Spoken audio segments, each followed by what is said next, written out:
In the name of the Father, and of the Son, and of the Holy Spirit. Amen. My Lord and my God, I firmly believe that you are here, that you see me, that you hear me. I adore you with profound reverence. I ask your pardon for my sins, and the grace to make this time of prayer fruitful. My Immaculate Mother, Saint Joseph, my Father and Lord, my guardian angel, intercede for me.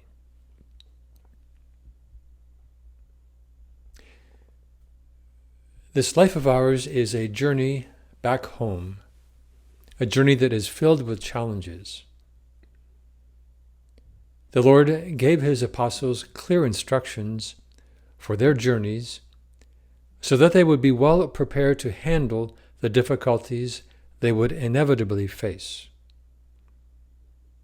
How important it is for us to be ready to handle life's challenges in a deeply Christian way. More specifically, we need to integrate our intellect, our will, and our heart in such a way that we not only see clearly the goal of the journey, but that we desire it intensely, and that we learn to put our whole heart and soul into the daily effort to get there. We need to consciously work at this. It is not automatic. Let us ask Jesus for the desire for continual conversion, for the grace to resist complacency.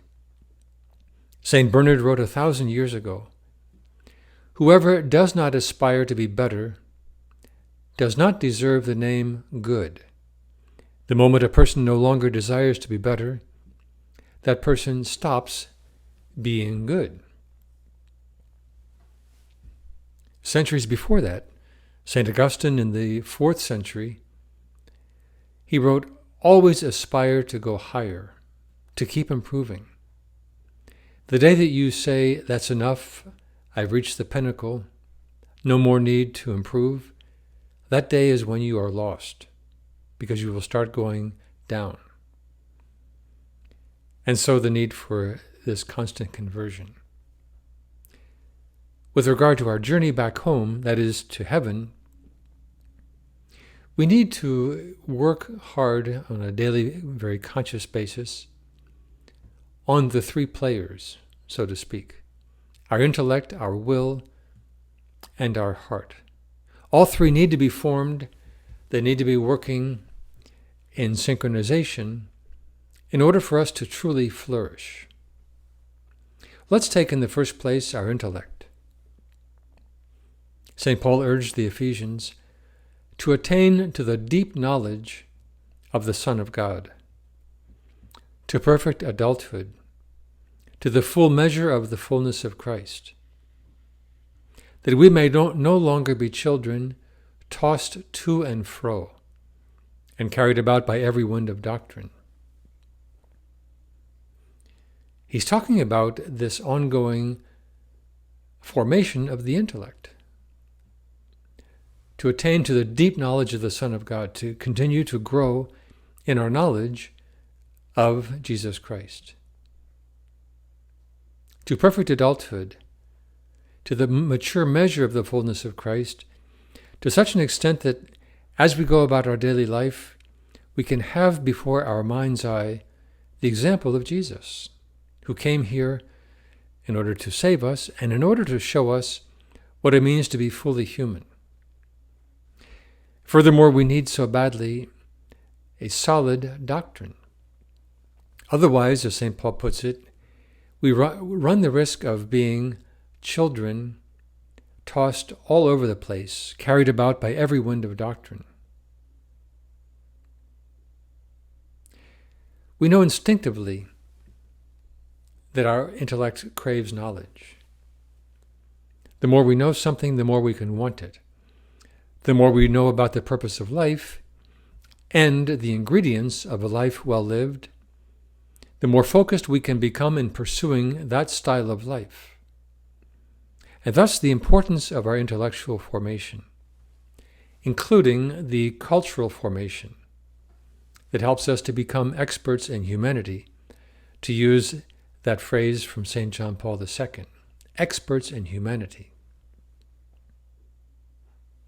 What happens when there is a lack of intellectual formation? Well, case in point, let us take the lack of culture afflicting the younger generations. Hours spent on screens instead of reading classical literature has taken its toll. A commentator recently bemoaned, "No young person should go without learning about Odysseus and the sirens, about Richard III's maniacal eloquence, and Anna Karenina's errant love." These stories and characters would have become, for the young ones, equipment for handling the trials of adulthood, stretching the horizons of their experience, and giving them better role models. In terms of the faith, it makes no sense to be content with an 8th grader's knowledge of the teachings of the Church. And yet, how many people we know, fully formed adults, are going about their faith or lack thereof because they haven't graduated beyond 8th grade in terms of their knowledge of the faith. Far too many people blithely write off millennia of wisdom, saying that they simply don't accept it. Recently, a well-known clinical psychologist based in Toronto pointed out how illogically that position is. He imagined a conversation with someone who says, "Well, I don't buy any of it." I said, "Okay, fine. So you're taking some of the smartest people who have ever lived. We can add as examples St. Thomas Aquinas, St. John Paul II, Pope Benedict, Francis, and a lot of people in between. Centuries of wisdom. Furthermore, you take centuries of tradition and you place yourself above all that and say, "I'm sorry, but I just don't buy it." And this psychologist, well-known author, goes on to say, well, basically, who do you think you are? That you think you're that much more intelligent than all those people. That's a great point. Well, let us renew our determination to feed our intellect and our interior life with study. Let us take our spiritual reading really seriously. And while we're on that topic, the history of the Church, how important it is for us to go deeper and deeper into what really took place down through the centuries, so that we not fall victim of black legends. Who knows how many times we've been confronted by someone saying, well, Galileo, the Crusades. We have to be ready to answer and to help them to have a more nuanced vision of what really happened. Well, that is the formation of the will, of the intellect. Then there comes the will. It is not enough to know about our destination, heaven. We have to seriously want to get there. This requires mental toughness, the strength of will to follow through with our resolutions. It requires self-dominion to get out of bed in the morning and stick to our schedule.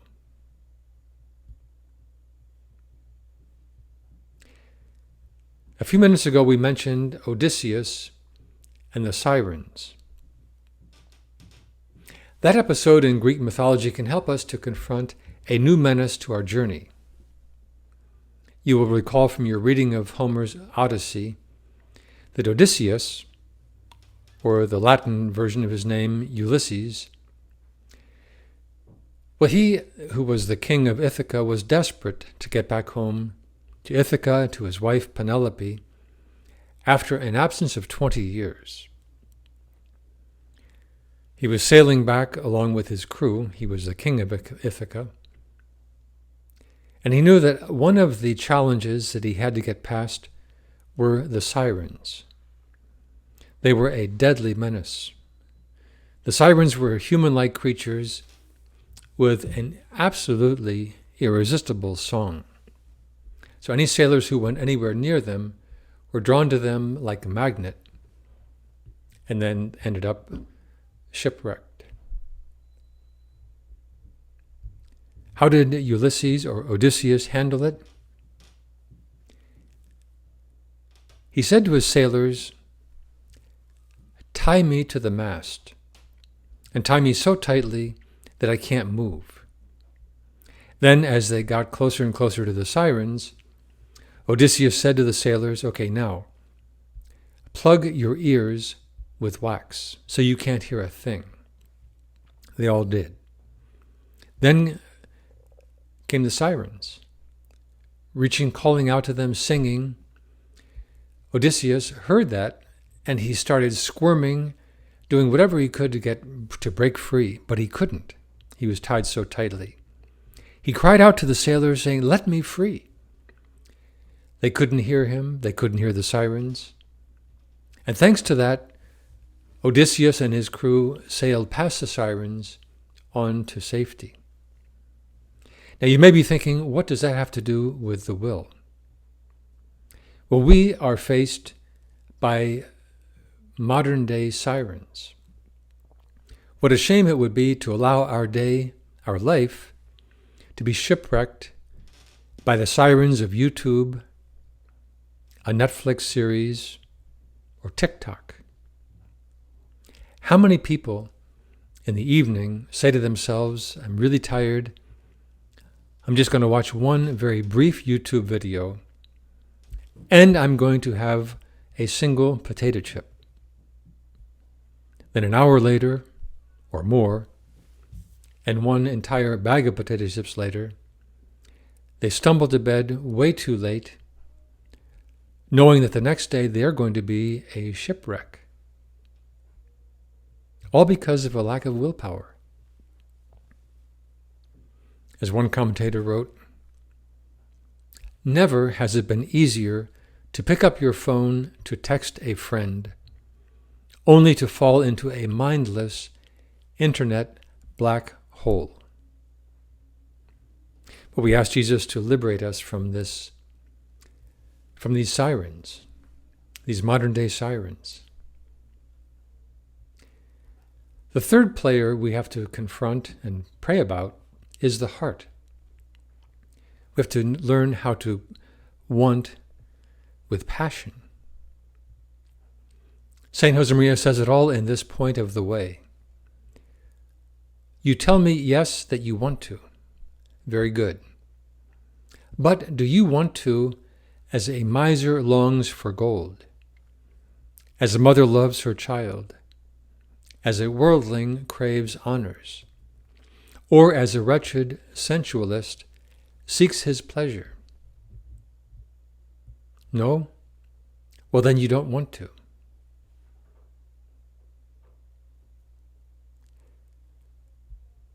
Take the case of Simon Peter. He really wanted to with passion.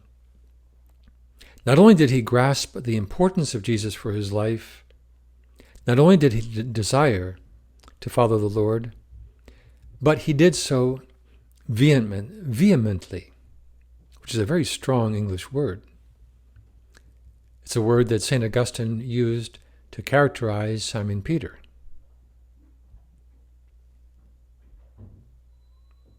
We have seen the importance of forming our intellect, our will, and our heart. Dietrich von Hildebrand adds a very important point. These three players, they should cooperate, but each must respect the specific role and domain of the other. The intellect or the will should not try to supply what only the heart can give. nor should the heart arrogate the role of the intellect or will. If, for example, someone wants to ascertain a fact, but does not consult his intellect, but instead claims that his heart tells him what the fact is, he has opened the door to all kinds of illusions. He has pressed his heart into a service that it can never effectively render, and has allowed its improper use to stifle his intellect. Well, that kind of thing happens all the time, and the result could be characterized as an emotional mess. Someone just being guided by their feelings.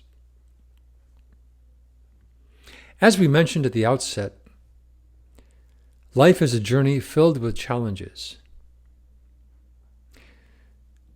Let us zero in on two current attitudes that can easily lead to shipwreck.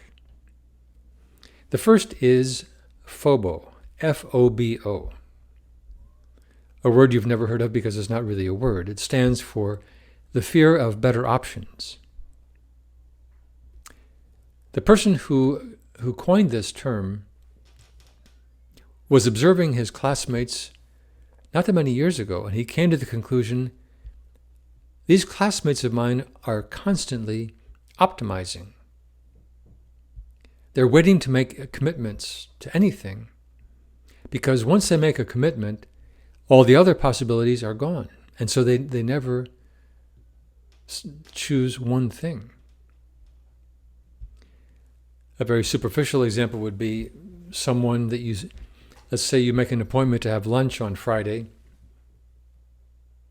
and that day at 11 a.m., you get a text message from that person saying, I can't make it. The reason that person says I can't make it is because he or she has suddenly come up with a better option. Someone who's going to pay for the lunch, or a better restaurant, more interesting person. Well, with that kind of approach, well, you can imagine. Even more to the point, more deadly, are the big choices. There are people, young ones these days, who will say, well, I've been living with my boyfriend, my girlfriend. We've been together for 10 years, but we're still not sure. You're not sure if you want to laugh or cry. You say, what? You're not sure about what? Pope Francis in recent years has been emphasizing that life becomes truly rich when we make commitments. You have to make a commitment. We can't go forever, leaving all options open.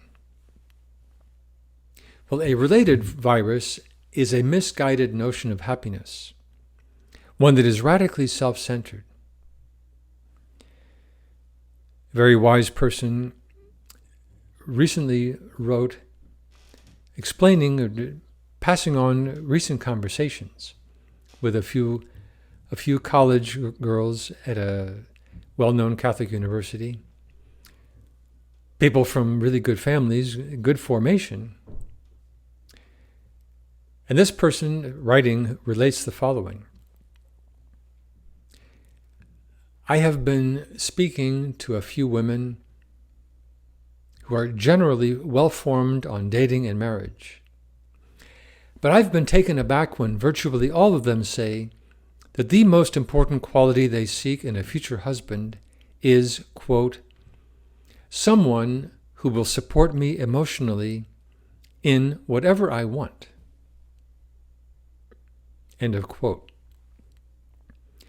And this person, who's been married for 50 years, goes on to say that what she had expected from these three college girls was that they were looking for fidelity, trustworthiness, or being committed to his God and family.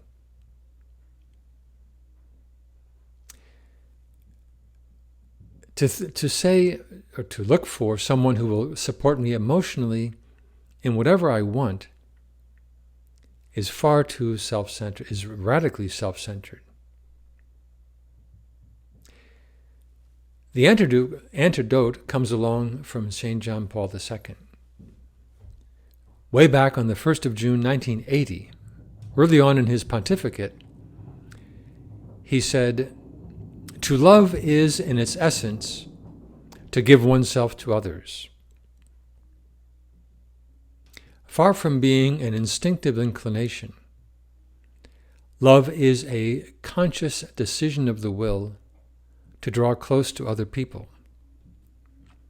To be able to love truly, it is important to be detached from everything, especially from oneself, to give gratuitously.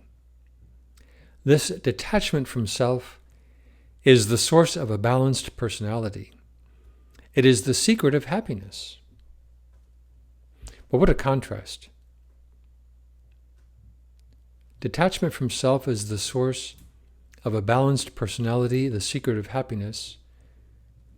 Detachment from everything, which allows us then to make this conscious decision to draw close to other people, ultimately to make of ourselves a sincere gift. Well, let us finish by turning to Our Lady, who is there guiding us, she who is the star of the sea, guiding us in this journey of ours, this journey back home. Mary, we ask you to spur us on to seek daily conversion, see the goal with greater clarity,